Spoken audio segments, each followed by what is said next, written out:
사상 처음으로 현직 대통령에 대한 구속심사를 준비하고 있는 고위공직자범죄수사처에도 긴장감이 고조되고 있습니다.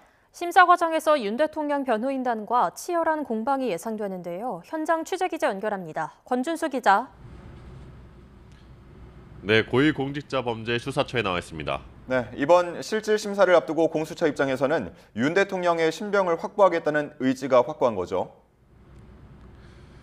그렇습니다. 사상 처음으로 현직 대통령에 대해 구속영장을 청구한 만큼 영장 실질심사 대비에도 공수처가 만전을 기하고 있습니다. 체포영장 집행과 비상계엄 수사를 이어온 공수처엔 현장에서 긴장감이 흐르고 있는데요. 아침 일찍부터 불이 켜있는 사무실도 보입니다. 이번 영장 실질심사에는 공수처 부장검사를 포함해 검사 6명에서 7명 정도가 참석합니다. 체포 기한 48시간에 맞춰 구속영장을 청구한 공수처는 윤 대통령에 대한 신병을 확보해 필요한 조사를 계속 진행해 나가겠다는 계획인데요. 앞서 윤 대통령은 지난 이틀 동안 공수처의 조사에 응하지 않았습니다. 구속영장이 발부된다면 윤 대통령은 체포된 기간을 포함해 최대 20일간 서울구치소에 수용된 채로 수사받게 됩니다. 반대로 영장이 기각되면 앞서 김태형 기자가 전해드린 것처럼 윤 대통령은 바로 석방되고 공수처의 수사에는 차질이 있을 것으로 보입니다. 네, 이번에 공수처가 제출한 자료만 150여 쪽이라고요? 맞습니다. 어제 영장 청구 접수 시간은 오후 5시 40분쯤이었는데요. 윤 대통령 구속영장에 기재된 혐의는 내란 우두머리와 직권남용입니다. 기본적으로 범죄 중대성과 재범 위험성 등을 고려했는데 청구서 등이 150여 쪽에 달한다고 합니다.